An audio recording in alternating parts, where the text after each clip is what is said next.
Hey folks, my name is Marco Diniz. I work at SRT and I'm a vehicle dynamics engineer responsible for the Grand Cherokee SRT8.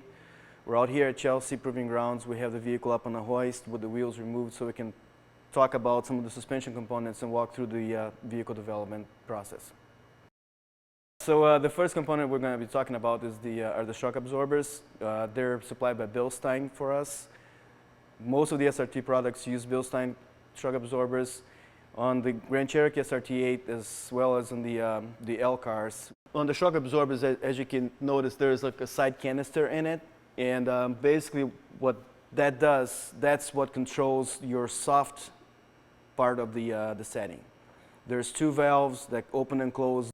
They work with the main piston on the main tube to develop like a softer ride, and when those valves are closed, that's when you go to full firm in the suspension.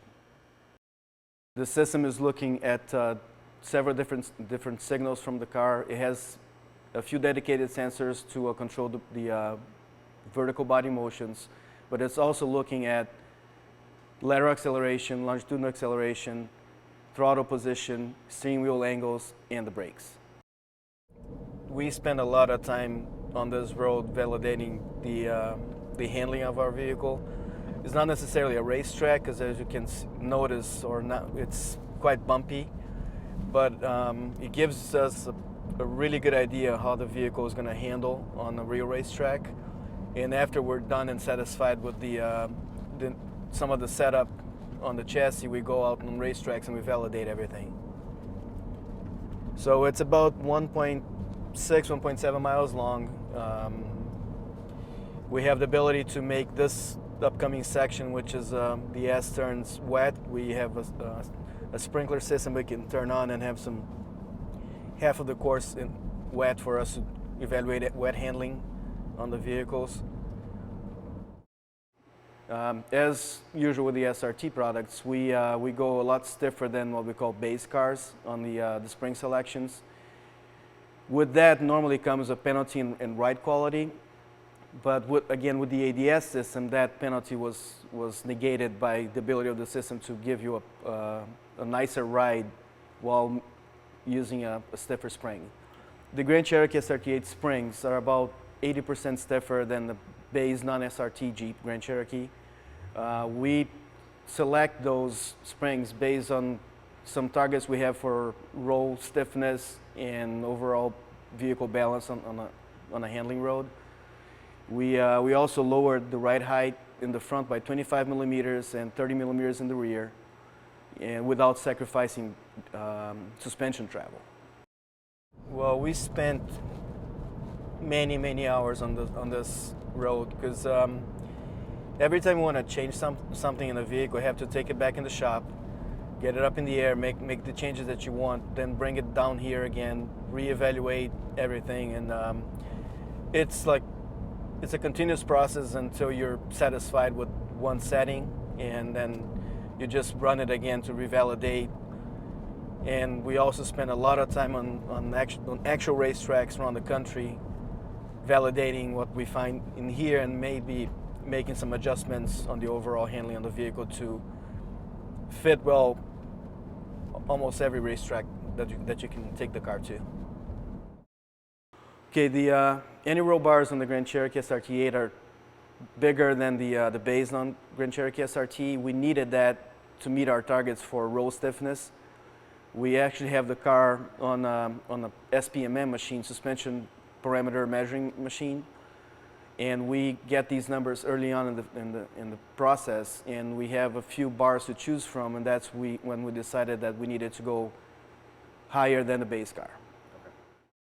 Okay, the steering on the Grand Cherokee SRT8 is also different than the base car. We started with the base car setup, but as we were developing the vehicle, we felt that because of all the handling capability that was already being built up, we felt that we needed a quicker steering ratio and different effort calibrations. So we went ahead and developed a unique valve tuning on the steering gear itself, and we tooled a specific SRT8 steering ratio, which is quicker than the base car.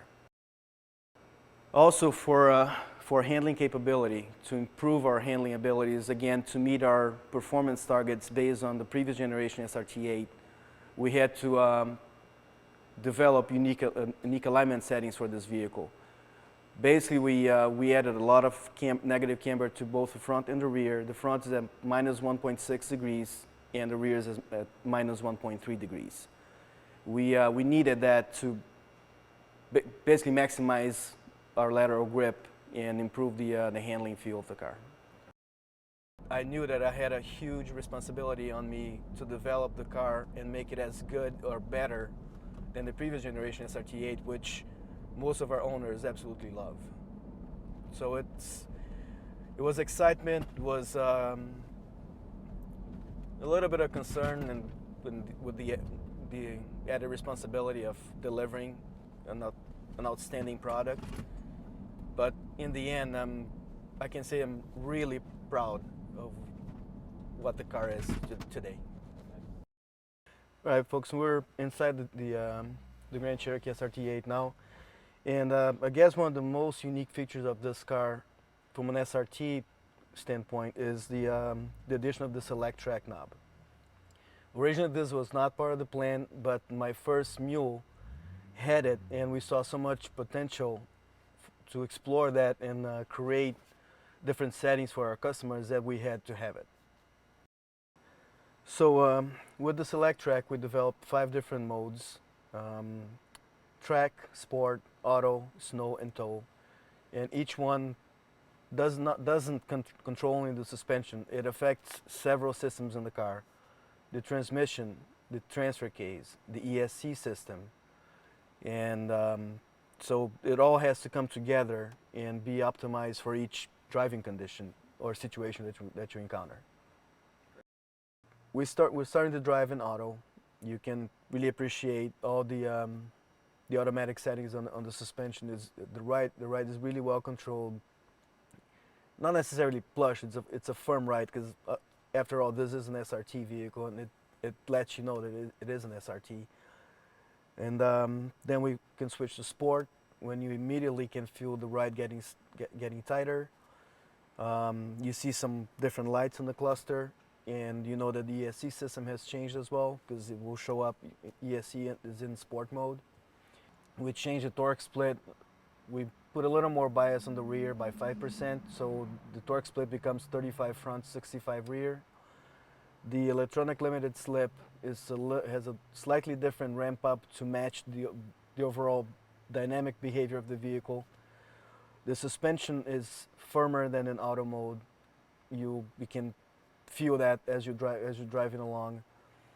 The transmission shift schedules is slightly different than in auto mode also. And the ESC system, one of the sub-modules of the ESC control, is called traction control, and traction control in sport is disabled. There's not really like a normal daily routine for us. Depending on which phase of the program that you're in, you're working with different components, different suppliers. Sometimes you're doing hardware changes, sometimes you're doing software tuning. So really, it's a very dynamic situation. It's always different. You have days that you come in, you take the car, put the car up on a hoist, you do some hardware changes, you bring the car out, evaluate everything, bring it back in. So it goes like that, back and forth. Some other days is mostly software tuning, and you're pretty much driving around all day and changing parameters on the computer and trying to define where the car wants to be. In tow mode, we have the transfer case set up with a 40-60 torque split. We make the suspension slightly firmer to avoid the back end moving around when you're trailing. And the ESC system has another submodule called trailer sway control that's slightly more sensitive when you're in tow mode. In snow, you have a 50-50 torque split on the transfer case. The electronic limited slip has its own setting. The suspension goes into full automatic mode. You don't have to worry about anything. The transmission, when you're in snow mode, it starts in second gear to maximize your grip as you start moving. So it's really the perfect mode when you have slippery situations, snow, ice.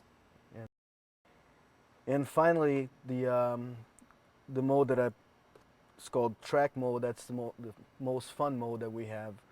The suspension goes into full firm, so there's no more automatic control of the ride quality of the car. It's really firm. The shift schedule and the transmission gets more aggressive. You can feel the gear changes a lot better. And the ESC system, you know that something changed because when you put it in track mode, the little ESC light's gonna come on in the cluster. Most of the people in SRT had a lot of input on the development of our steering wheel. A lot of our integration guys, they went out and did some benchmarking on different steering wheels. Once they nailed down like the overall design and what they wanted on the steering wheel, we had a little input on how the wheel should feel, the thicknesses, the overall shape. And another thing that's unique to SRT in 2012 is the pedal shifters. That really helps on a racetrack. You don't have to reach down to the transmission shift lever to change gears. You can do all here on the steering wheel without changing your wheels off, your hands off the wheel. For the 2012 Grand Cherokee SRT8, we made quite a few changes on the tire and wheel front. The previous generation we had a staggered setup, 255 front, 285 rear. With the 2012, we went 295 all the way around, but we also increased the aspect ratio of the tires from a 40 series to a 45 series. They're still run flats. Pirelli developed and delivered an outstanding all-season tire, the Scorpion Verde. It's a really good tire all around. But during the development, because we were improving the chassis so much, we felt that the car could use more tire. And that's when Pirelli came through and developed a P0 especially for the Grand Cherokee SRT8. A lot of racetracks with the P0s, this car will be as fast as any of the else. Okay. Just because of the all-wheel drive traction.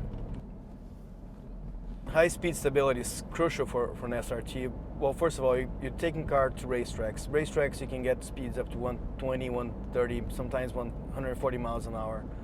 And you want to make sure that at those speeds, the car will behave the same as it does at 70 or 80 miles an hour. So we do a lot of balancing work between the aerodynamic balance and the chassis balance to make sure the car maintains the same behavior at the higher speeds, because you can easily take this on an autobahn and drive at 160 miles an hour, and if you do need to make a lane change, we want to make sure the car is going to be as stable as if you were doing that at 70 or 80 miles an hour. So for those of you young engineers and SRT fans that are interested in becoming an SRT engineer, the best advice I can give is you have to want it really bad, and then work hard towards it. It's an honor working at this group. It's a great group of people. We deliver outstanding vehicles, and it's all about passion. You have to have like true passion for the vehicles, be a really dedicated car person. When a customer buys any of our SRT products, he can immediately take it to a racetrack for a normal track day, run his 5 or 6 20-minute sessions, and drive back home with no problem at all. And the car will hang out there with the fastest vehicles on the track for sure. To be an SRT, the vehicle has to have some street cred and also track capability. We can't deliver one without the other.